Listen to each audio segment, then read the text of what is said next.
So one of the biggest issues I've seen with gaming, and it's also a problem I see myself in from time to time, is simply figuring out what to play and how to play it. It sounds like a simple concept, but it can be much deeper than that.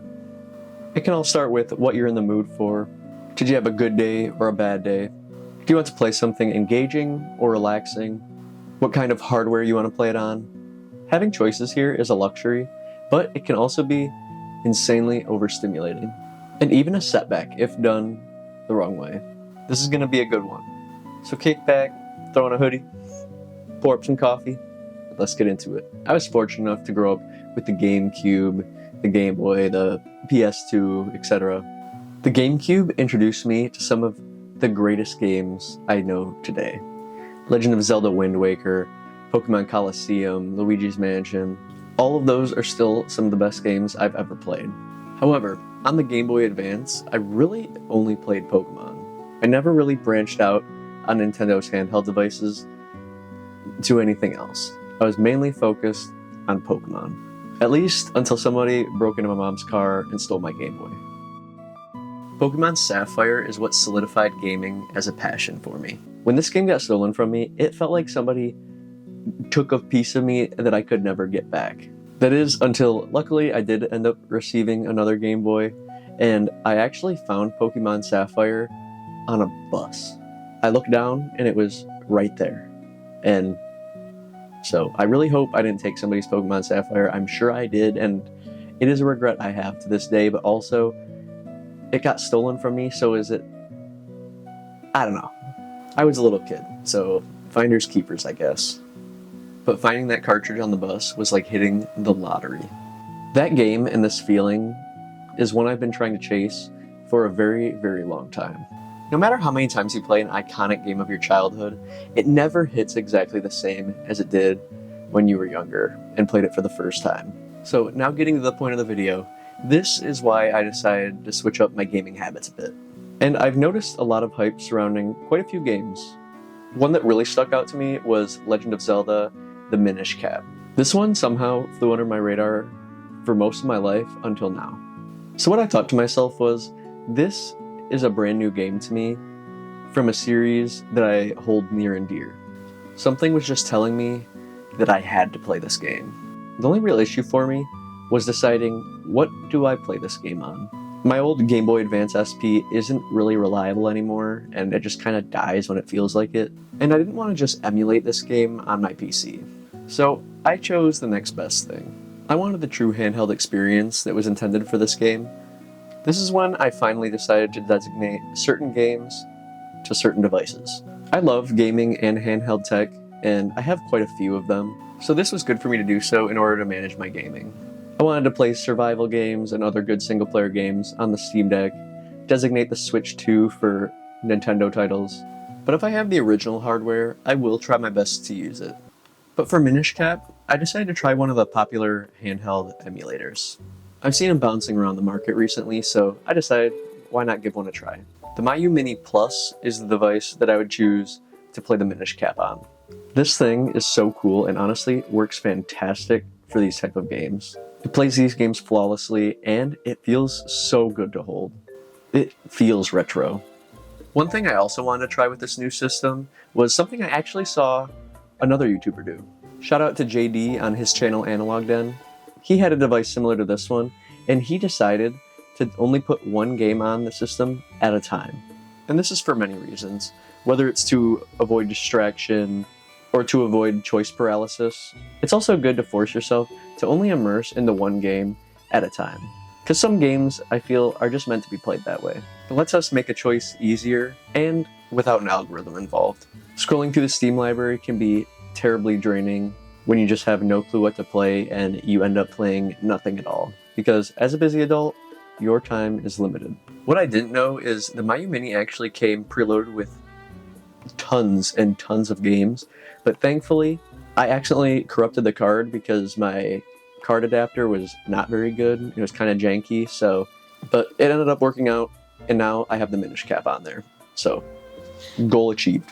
So this device is now a fresh start with no overflow of choices to make. A clean slate. So thanks for the advice here, JD. Make sure to go check out his channel, Analog Den.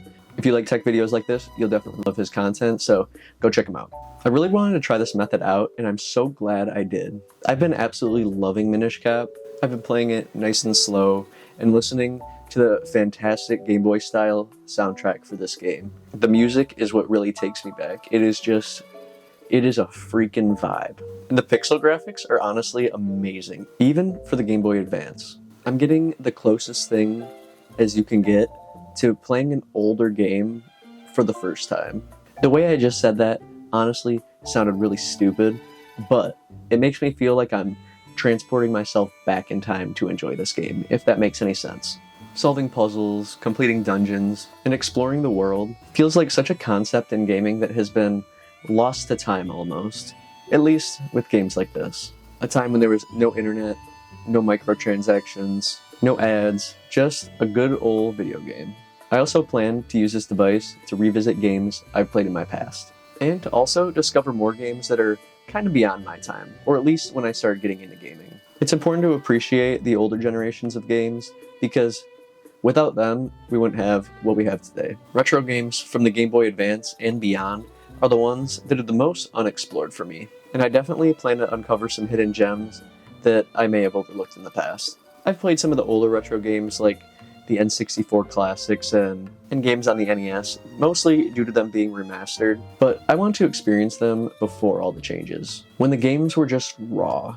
One game I did put on this device was the Simpsons arcade game for my fiance. This place we stayed up north for years had a Simpsons arcade game up in this little communal room they had, but in the middle of the game, it always just froze at the same spot every time, so we were actually never able to beat it. Well, now we can, and it's honestly awesome to be able to experience some gaming with her, and it's something I didn't really consider until I got this device, and it worked perfectly. I hope we can explore more games together in the future. So if you guys have any retro recommendations, make sure to drop them in the comments because I'm open to finding new games to play. I do want to mention one more thing that I really love about the Mayu Mini Plus real quick. This thing is so small and compact and easy to store, and I can't wait to take this puppy on a trip with me.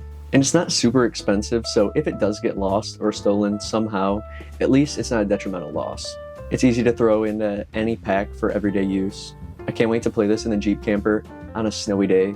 Those vibes would just hit.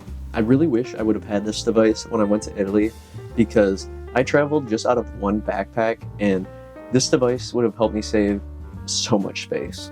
Playing a small piece of gaming history in a country when you're surrounded by significantly older history, kicking it back, playing a classic game at a European cafe, bere un espresso e mangiare un cornetto è molto bello. How was that?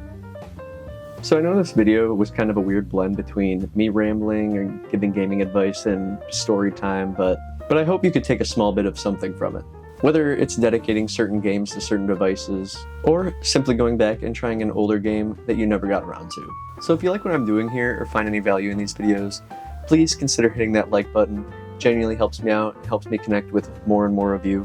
And if you're into videos about gaming, lifestyle, and tech, make sure you hit that subscribe button too and join the family.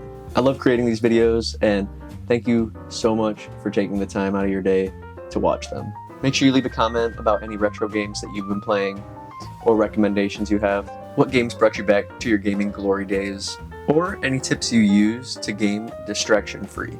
And lastly, before we tune out, have you heard about the new Valve hardware coming out? Because I'm telling y'all, the Steam Deck, it started a whole wave. To me personally, it sounds like a huge shakeup in the industry. So let me know if you guys would like a video of me kind of sharing my thoughts on the new Steam hardware, or what I think is good, what I think is bad, just my thoughts. So let me know in the comments. And with that being said, until the next one, peace.